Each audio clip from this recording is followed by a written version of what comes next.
So I'm now going to be introducing a combination of three presenters, Toni-Marie Rowe, Skye Dixon and Jenelle Wellington. These three Aboriginal women collectively have worked for the Women's and Children's Health Network for about 27 years. They bring with them a rich and diverse cultural knowledge and experience. Jenelle is a proud descendant of a Warramunga woman and a Warlpiri man and is the mother of two children. Recently, she took up the position of Aboriginal Project Officer with the Aboriginal Health Division of the WCHN, providing project support to the team. Prior to this, Jenelle worked as an Aboriginal Cultural Child and Family Support Consultant with Child and Family Health Services, supporting women referred from the Aboriginal Family Birthing Program, both antenatally and postnatally. Skye is a Narungga woman and mum of two children. She has a passion for maintaining connections with families, community and culture, and a strong appreciation for social connectedness. Skye brings this to her work with Aboriginal families as an Aboriginal Cultural Child and Family Support Consultant within CAFS. Prior to CAFS, Skye has worked with Aboriginal families in a variety of roles, advocating and working in partnership to ensure their needs were met. Toni is a proud Aboriginal woman who is still exploring her Aboriginal heritage. Her great-great-grandmother Lucy was born on Thylungra Station on Boonthumurra country, did I get that right? In Queensland.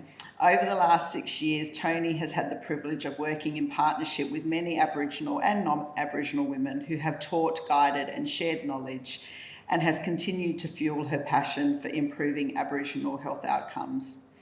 Currently, Toni is the nurse consultant with CAFS and prior to this worked at the Women's and Children's in roles including a midwifery and delivery suite, varied leadership roles, and was the midwifery unit manager for the Aboriginal Family Birthing Program. So it's wonderful to have all three of them here and I look very much forward to seeing their presentation. Skye, Jenelle and myself, as members of the Women's and Children's Health Network, acknowledge Aboriginal people as First Peoples and traditional custodians of country throughout South Australia. We acknowledge and respect their ongoing and deep spiritual connection and relationship to land, air, sea, waters, community and country. And we acknowledge and respect elders past, present and emerging. And this is not in my speech, but I'd just like to acknowledge these two wonderful ladies here who have agreed to come present with me today. So thank you. We thank you for the opportunity to be here and to talk to you all about cultural care. We really believe in the topic and we believe that the conversations are vital to improving our Aboriginal health outcomes. None of us are overly confident with public speaking, and I did ask Kirsty if she wanted to find somebody else, but what really came through was that we've all got a part to play and those conversations are important and hence we're all here. So when we started planning our presentation, we really wanted to do it in a way that respected Aboriginal ways of knowledge sharing. And so what we want to do, and hence we're sitting here, is present to you in the forum of a yarning circle, okay? So a yarning circle is an important process in Aboriginal and Torres Strait Islander cultures, and it's been used with Indigenous cultures for centuries to learn from a collective group, to build respectful relationships, and to pass on cultural knowledge. So for the next 20 minutes, please consider our auditorium and our virtual space as our yarning circle so that we can learn and share together.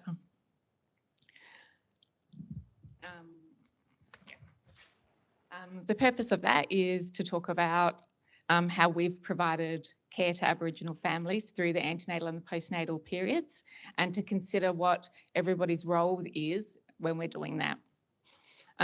As we share our thoughts, we really encourage you to reflect on cultural care, and to help do that, we've given you some paper and a texter. So as we're chatting, please doodle, draw, do a mind map of cultural care. Think about how you provide cultural care to the families that you're looking after. I'm going to hand over to my wonderful colleague here, Jenelle. Thank you. Good evening to you all. I've recently taken a position as Aboriginal Project Officer at the Aboriginal Health Division at Witchin. Prior to that, I was the Aboriginal Cultural Child and Family Support Consultant, as we say ACCFSC because it's very long to say. So we supported women referred from the Aboriginal Family Birthing Program at the Women's and Children's Hospital, who identified as requiring additional supports to prepare for their arrival of baby. I would receive referrals for women pregnant with an Aboriginal baby from as early as 12 weeks pregnant. My role was to deliver a culturally safe and culturally appropriate support to the families. We all know that life starts in utero. So for all babies to have the best start to life, mum needs to have the best possible antenatal care. We want full-term babies. We want to reduce preterm births, stillbirths, and maternal complications. During pregnancy, Aboriginal women can be faced with high rates of social health issues, as well as other contributing factors which can have an impact on the outcome of their children. The experience of racism, prejudice, and discrimination is still an issue today and continues to be a cycle of trauma. We need to deliver a holistic approach that is culturally safe. Social determinants of health and well-being of Aboriginal pregnant women include affordable housing, low income, higher unemployment, low education levels, transport, cost of health, and the list goes on.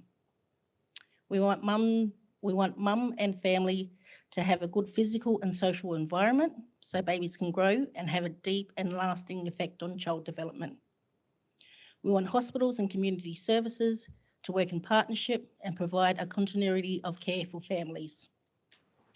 Aboriginal people place great value on belonging and family.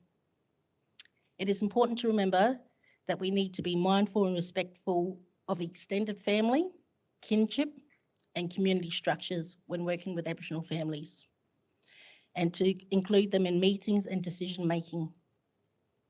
I encourage you all to read Working with Aboriginal Families, a practice resource, which is used by staff across the Witchin network.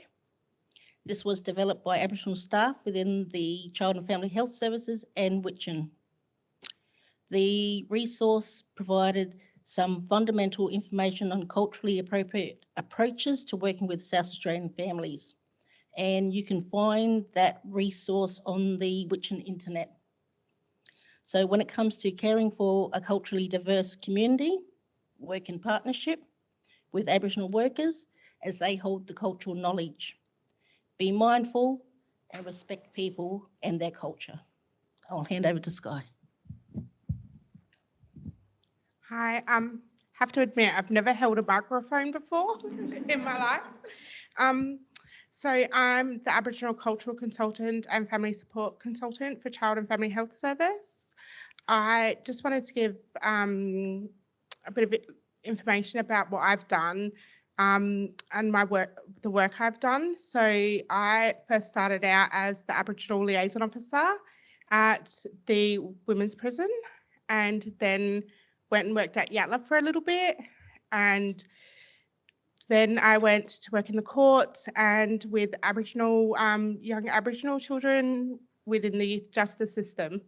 And out of nowhere, I kind of got offered a position with CAFS, and very happy I took up the opportunity. Very rewarding. So I would like to start off by talking a little bit about culture, the community we work with, and the obligations that we have as Aboriginal workers, not only to our own families, our clients, and the people we work alongside of.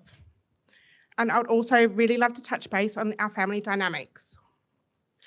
We all hear the saying, it takes a village to raise a child.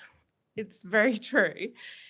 In the Aboriginal community, we're raised in such a way where our aunts are our mums, our uncles are our fathers, our first cousins are our brothers and sisters, and our cousins' children are actually our nieces and nephews. So when we talk about our families, it seems quite large when in reality it's not, but that's how we're raised. We're raised very, very close. Our grandparents at times do take on the responsibility of raising their grandchildren and often play a major part in child rearing practices, and at times are the main caregiver to their grandchildren. So I did print off a bit of information about self-reflection. What is your own concept of family, and who do you consider family? Are you originally from interstate or overseas and separated from your family? Have you created your own network of friends that you consider as your close family in absence of your own? Who do you share your family milestones with? Who has shaped your views on what family is to you, yourself, your parents? So if everyone could just maybe have a bit of time to reflect on that, because we are very close, like Aboriginal families and the families we work with. I wanted to talk a bit about some of the obligations that we have.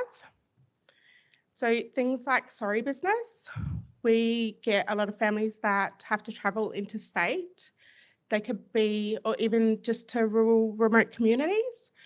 Our families could be gone for weeks to months, and that's something that is an obligation.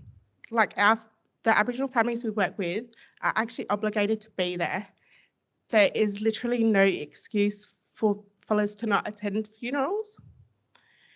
I attended a home visit a week.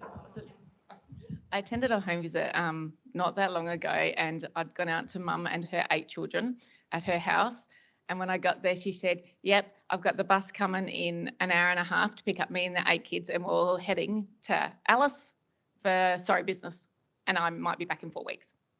So I was like, let's do what we can do today. We did the health and development check that we could do for Bub so that she could take that information with her, so that if she wanted to touch base with services in Alice, she could do that. And you made it work as part of her health. That's what she had going on. And so that's what we had to do. I know which family. They're super lovely.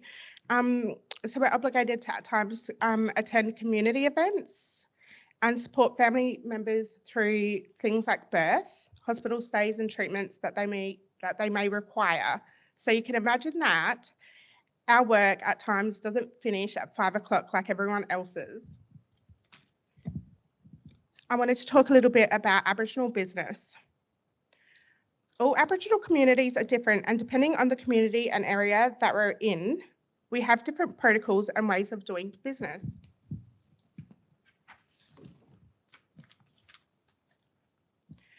Traditionally, there are subjects and matters where women can only speak to other women in regards to women's business. For example, when we're going out and talking about things like breastfeeding and women's health, it's not appropriate for those conversations to be in front of men. And that's the same with men's business. It's not appropriate for women to be there as well. And this is something that needs to be taken into consideration when we work with Aboriginal families. I wanted to talk a little bit about my role. I work in the Inner North region, which currently covers Ingle Farm, Enfield, Angle Park, Woodville and Port Adelaide. I'm the only ACC FSC working within this region. I work in partnership with roughly 60 nurses, social workers and other allied health workers to ensure the best outcomes for Aboriginal mothers, babies and their families. Aboriginal workers are the preferred lead communicator with Aboriginal families. This means ensuring that all first contacts made with Aboriginal families are from an ACC FSC. Having an Aboriginal worker contact families reassures that their cultural safety, their families and their voices are being placed at the forefront of the service CAFS provides. And when I'm talking about that, Aboriginal people really struggle to talk to non-Aboriginal people. So it's really important that we are those lead communicators, especially when we're talking about women's business. there are currently 6 other ACCFSCs covering the state. We work from up at the APY lands to Mount Gambier and the surrounding areas. So you can imagine the workload that we have and the complexities and family dynamics we work with. And also like to take into consideration that at times there are conflicts of interest. We come across and work with family members. We run into extended family members. When we do the home visits and things like that, we let our nurse consultants know. Due to the lack of ACCFSCs in our workforce, we struggle to provide a culturally safe service for all mothers with Aboriginal babies. So I currently work along the 3 different streams of service CAFS provides. So we provide a universal care service, so they're low-risk families. Collaborative care, we go out and work with mums for the first 6 months of baby's life, and we really take the family's lead on how often we go out and visit them. And we work in enhanced care, which is a really valuable role for an ACCFSC. This may be supporting non-Indigenous families who are caring for Aboriginal children and ensuring their cultural connection, ensuring there is a cultural connection to Aboriginal children in out-of-home care. I think it's, but just by saying that there's only one of Skye and there are 60 nurses across 5 sites, and if you're going out to visit an Aboriginal family, you really want Skye to be there alongside you to work in partnership. Skye's calendar, and Jenelle was very similar, is ridiculously full. And are you talking about barriers? No, not really. Oh, that's okay. As we know, Aboriginal people make up about 3% of the population, and so that means that we have, like, within that 3%, we're looking for staff that we can maintain and recruit and keep on board to work in our services. So just recruitment strategies and retaining our staff is really, really super important. It's not easy. We're not saying it's easy and it comes easily, but we acknowledge that there are barriers. Yeah, it is quite a huge barrier, especially when we're trying to fit something into my calendar and we have to see a baby within 7 days. It's quite really difficult. I at times are doing 4 home visits a day, and yeah, that's yeah. So it's quite yeah. I always use the word hectic, but yeah, it gets quite busy, especially when I'm traveling from Ingle Farm out to Woodville and doing But I'm very, very lucky to work with amazing nurses and amazing social workers in the space that I work in. I'm very well supported. I wanted to finish off by talking about CAF's key practice principles. Being child-centred and family-focused, we prioritise the needs and best interests of infants and children while recognising the importance of family in their lives. We focus on strengths. We recognise, foster and build on family members' inner characteristics. I don't know why I can't pronounce that word. Virtues, relationships, capacities, competencies and resources. Thinking holistic, we recognise the physical, psychological, social, cultural, developmental and spiritual dimensions of infants, children and their caregivers and how these dimensions influence each other. Working in partnership, we create purposeful relationships with infants, children, their caregivers based on the belief that every family has the capacity to meaningfully participate. Yeah, and that's me. Thank you, Skye. So thank you. As I was introduced, I'm a nurse and a midwife, and I worked here for quite a few years in a variety of roles, and I've been now with CAFS for about 12 months.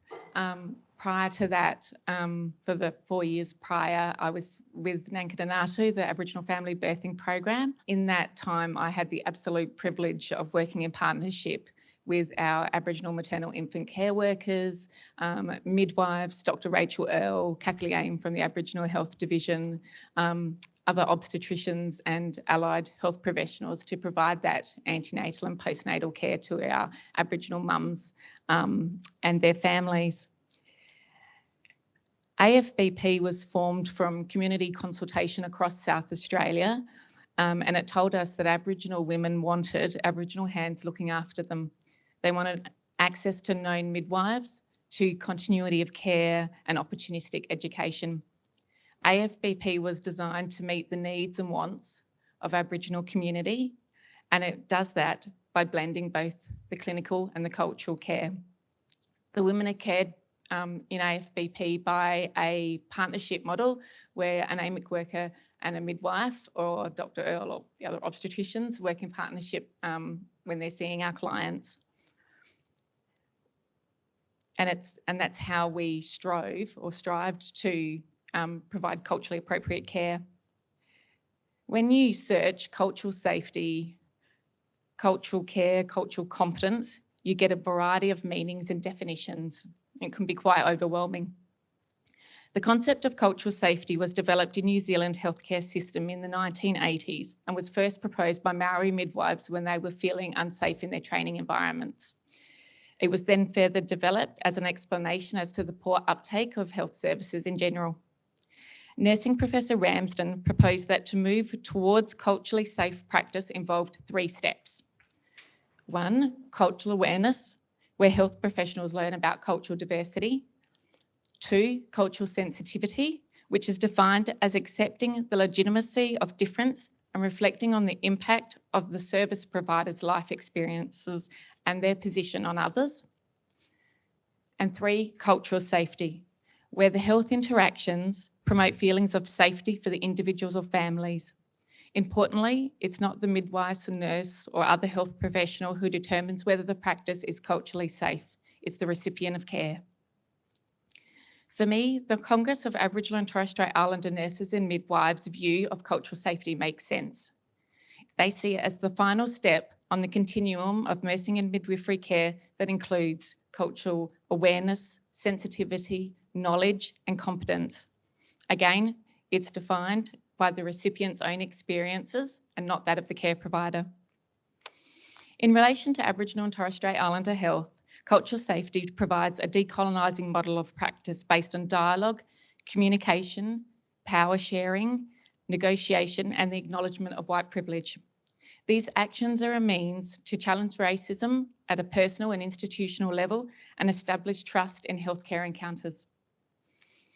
Cultural safety represents a key philosophical shift from providing care, regardless of difference, to care that takes into account people's unique needs.